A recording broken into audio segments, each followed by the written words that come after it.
friends. Welcome once again to this weekly market analysis program. पिछले हफ्ते में एक काफ़ी तेज़ गिरावट देखी हमने, तो अब हम ऑल टाइम हाई से एग्जैक्टली करीब 10% नीचे आ चुके हैं, and which is a good correction, much anticipated and expected. यहाँ पर मार्केट टेक्निकली बड़ा डेलिकेटली पॉइज्ड है.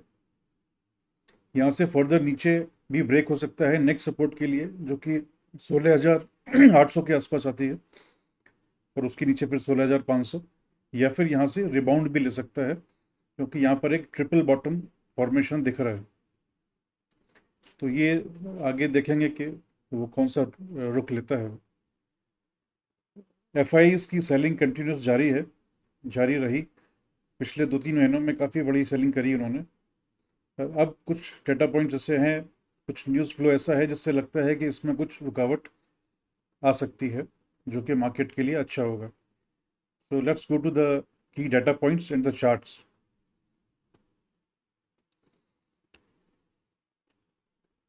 ओमाइक्रॉन वायरस ओवरसीज में अभी कहीं कहीं पर, खासतौर से यूरोप में, एक थोड़ा सा उसने रूप बढ़ा लिया है, जो कि चिंता का विषय है.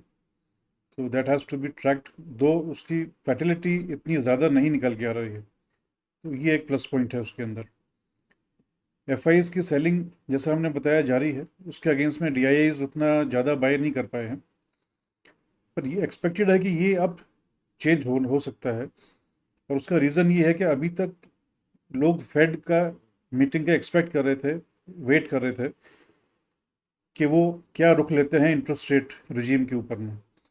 फेड ने वो क्लियर कर दिया अब, और हालांकि उनका व्यू जो है थोड़ा हॉकिश है. जो लोग 2022 में 2 राइज की एक्सपेक्टेशन कर रहे थे, वो अब 3 होंगी वहाँ पर एज पर फेड. और फिर उसके अगले साल में और उसके अगले साल में 2023 तक वो जो है 2% पर लेके आएंगे अपने इंटरेस्ट रेट्स को. और जो टेपरिंग है वो प्रोसेस भी टाइटन किया है उन्होंने. पर उसका फ्लिप साइड ये है कि जो एफ इस एंटिसिपेशन में सेल कर रहे थे, क्योंकि ये मालूम है कि अगर फेड रेट बढ़ाएगा तो डॉलर मजबूत होगा, और डॉलर अगर मजबूत होगा तो जो भी एफ यहाँ पर कमा रहे हैं पैसा, उनको पैसा वापस ले जाने में नुकसान होगा. तो उसको बैलेंस करने के लिए काफ़ी कुछ सेलिंग होती है, वो अभी रुक जानी चाहिए, क्योंकि अब ये क्लियर हो गया कि इंटरेस्ट वो बढ़ाने की जो ट्रेजेक्ट्री है वो क्या है.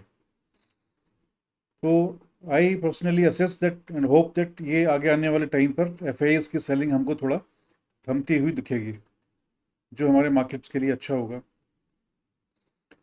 डॉलर इंडेक्स अभी भी एक हायर लेवल पर सस्टेन कर रहा है 96 के ऊपर. हालांकि 10 ईयर बॉन्ड यील्ड कम आई है, एक लोअर लेवल पर कंसोलिडेट कर रही है, और यूएस डॉलर स्ट्रांग है. कमोडिटीज़ भी अभी कंसोलिडेशन मोड में है, लेकिन एक्सपेक्टेड है कि वंस ग्रोथ रिज्यूम्स देन ये कमोडिटीज़ के भी जो प्राइसेस हैं ये बढ़ना शुरू होंगे वापस. तो कमोडिटी स्टॉक्स जैसे एल्यूमिनियम, निकेल, आयरन, स्टील, इनके ऊपर में अपने को नज़र रखनी होगी. डोमेस्टिक डाटा न्यूट्रल कह सकते हैं, क्योंकि ओमाइक्रॉन के केसेस बहुत ज़्यादा तेज़ी से नहीं बढ़ रहे इंडिया में एज ऑफ नाउ, और फैटेलिटी बहुत कम है. तो उम्मीद है कि ये कंट्रोल में रहेगा और ये हमारे को इकोनॉमिक डिसरप्शन नहीं होगा इसकी वजह से. हमारा होलसेल प्राइस इंडेक्स काफ़ी हाई लेवल पर आया है, 14.2% पर ये मार्केट ऑलरेडी एक्सपेक्ट कर रहा था कि हाई आएगा, तो इसको एक बहुत बड़ा नेगेटिव नहीं ले सकते, क्योंकि मार्केट ने ऑलरेडी इसको डिस्काउंट कर लिया है. गवर्नमेंट जो प्लस साइड में है, गवर्नमेंट पीएलआई स्कीम लगातार लेकर आ रही है अलग अलग इंडस्ट्री सेगमेंट्स के लिए, और अभी सेमीकंडक्टर्स के लिए बहुत बड़ी स्कीम लेकर आई है. तो ग्रोथ के ऊपर लोगों को एंटिसिपेशन है कि ग्रोथ होगी. तो इंटरेस्ट रेट बढ़ने से या इन्फ्लेशन बढ़ने से पर से नुकसान नहीं होता, अगर ग्रोथ भी होती है तो. अगर ग्रोथ नहीं होती है तब फिर इन्फ्लेशन और इंटरेस्ट रेट बढ़ाना वो नुकसानदायक होता है इकोनॉमी के लिए. तो लोग इकोनॉमी एंटिसिपेट कर रही है कि ग्रोथ होगी, इसलिए इन चीज़ों को हम डाइजेस्ट कर पाएंगे.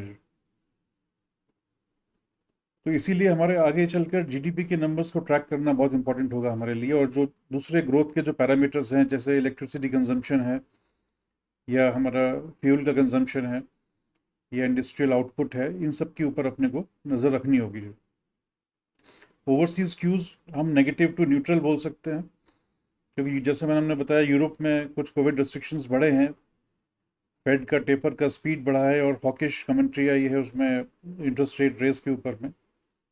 बैंक ऑफ इंग्लैंड ने तो इंटरेस्ट एकदम से बढ़ा भी दिए, हालांकि थोड़ा सा ही बढ़ाया है 0.15 परसेंटेज पॉइंट्स, लेकिन वो अपवर्ड ट्रजेक्टरी में आ गए हैं। लेकिन जो ग्रोथ के डाटा जो भी चाइना और जापान से आए हैं वो पॉजिटिव आए हैं, तो लगता है कि ये ग्रोथ जो है वो इसको डाइजेस्ट कर पाएगी, जो इंटरेस्ट रेट राइज। उसका एक रिफ्लेक्शन हम इसमें भी देख सकते हैं कि विक्स हमारा वॉलेटिलिटी इंडेक्स थोड़ा बढ़ा तो सही, लेकिन फिर भी काफ़ी रीजनल लेवल पे है। प्रीवियस टू प्रीवियस वीक में 16.06 था, तो अभी 16.33 पर आया है, जो दिखाता है कि पैनिक नहीं है मार्केट के अंदर। तो हमारा जो असेसमेंट है कि मार्केट जो है वो अभी इस अगले हफ्ते 2 हफ्ते में एक साइडवेज मूवमेंट रहेगी विद वॉलेटिलिटी ऑफ कोर्स। और हम क्रिसमस के आसपास देखते हैं कि एफआईआईज का जो एक्टिविटी है वो बहुत स्लो डाउन हो जाता है, क्योंकि काफ़ी लोग उसमें हॉलीडेज पे जाते हैं। तो वो एक मार्केट को एक प्लेसेड एक वो देगा रुक। तो उसके बाद में हम इस दिसंबर के एंड में या दिसंबर की लास्ट वीक से या जैन के फर्स्ट वीक से हम एक बजट रैली भी आते हुए देख सकते हैं। मैं एक्सपेक्ट करता हूँ कि हमको दिसंबर के लास्ट वीक से ही दिख जाएगी ये चीज़, क्योंकि ये एक एनुअल फीचर होता है बजट से पहले, जो कंसर्न्ड सेक्टर्स होते हैं जहाँ पर कि एंटिसिपेटेड होता है कि कुछ रिलीफ मिलेगा, कुछ पॉजिटिव न्यूज़ आएगी, तो वहाँ पर मार्केट बढ़ता है। तो this was all about the data points. We'll quickly go to the charts also. Chart में हम टेक्निकली अगर देखेंगे, ये डेली चार्ट है, डेली कैंडल का। एक तो हमने पिछली बार डिस्कस किया था कि ये गैप क्रिएट हुआ है, तो गैप जब क्रिएट होता है तो उसकी ज़्यादा पॉसिबिलिटी होती है कि वो गैप फिल भी होगा, और एज एंटिसिपेटेड ये फिल भी हुआ। यहाँ पर आके उसने मार्केट नीचे आया और ये गैप फिल किया। तो ऐसे जब गैप्स होते हैं तो ये ट्रेडिंग के लिए बहुत अच्छे होते हैं। इसमें आप एक हाई प्रोबेबिलिटी ट्रेड ले सकते हो। आप यहाँ पर कहीं पर भी आप एंटर हुए होते विद एंटिसिपेशन के मार्केट गिरेगा इस गैप को क्लोज करने के लिए, तो आप यहाँ पर आने के बाद आप अच्छा अर्निंग कर लिए होते उसके अंदर। यहाँ पर आप देख सकते हैं कि ये क्लोजिंग है, एक बहुत बड़ा सपोर्ट है। यहाँ पर ये ट्रिपल बॉटम फॉर्मेशन है, एक बार बॉटम यहाँ बनाया है, फिर यहाँ बनाया है, फिर यहाँ बनाया है। तो ये यहाँ से एक रिवर्सल की पोजिशन चांस रहेगी। लेकिन अगर यहाँ से रिवर्सल नहीं होता है और फर्दर ब्रेकडाउन होता है, तो फिर हमको नेक्स्ट सपोर्ट 16,700 16,500 के पास यहाँ पर हमारा बाइंग जोन आएगा। जो तो we have to make up our mind that जब यहाँ आने के बाद अगर ब्रेकडाउन होता है तो हमारी बाइंग यहाँ आने के बाद होगी। सेम चीज़ आप निफ्टी बैंक में भी देखेंगे। यहाँ पर एक स्ट्रॉन्ग सपोर्ट पे आके वो बंद हुआ है, ट्रिपल बॉटम है यहाँ पर। अब अगर यहाँ से रिवर्सल होता है तो आगे 37,000 तक आराम से जाएगा, अदरवाइज 34,000 उसका बाइंग जोन आएगा। जो हमारा जो असेसमेंट है कि ये ज़्यादा ब्रेकडाउन की चांस नहीं है, उसका रीज़न एक और भी है। अगर आप ये हमारा पुट कॉल रेशियो के हिसाब से आप देखेंगे और ओपन इंटरेस्ट जो ऑप्शन चेन्स में रहता है, तो निफ्टी का जो 23 दिसंबर का ये सीरीज़ है, इसमें ये 17,000 पे अभी भी पुट ज़्यादा राइट हो करी हुई हैं, जो यहाँ पर सपोर्ट देगा। तो यही अगर हम मंथ एंड के लास्ट कॉन्ट्रैक्ट में जाएंगे 30 दिसंबर वाले में, तो यहाँ पर पुट बड़ी संख्या में खड़े हुए हैं। तो ये मार्केट को जब एक्सपायरी के समय मंथ के एंड में ये कोशिश करेंगे कि एक्सपायरी 17,000 के ऊपर ही हो। तो उम्मीद यही है कि अगर यहाँ से नीचे जाता भी है तो 16,800 के आसपास हमको बाय करना चाहिए।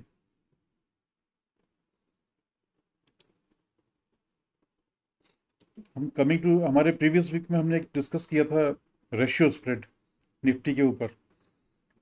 तो ये रेशियो स्प्रेड जिसमें हमने 1,11,000 करीब हमारी कैपिटल इन्वॉल्व थी मार्जिन, उस पर अभी एज ऑन डेट 1,830 रुपये का प्रॉफिट दिख रहा है, which is coming to around 1.6% in a week.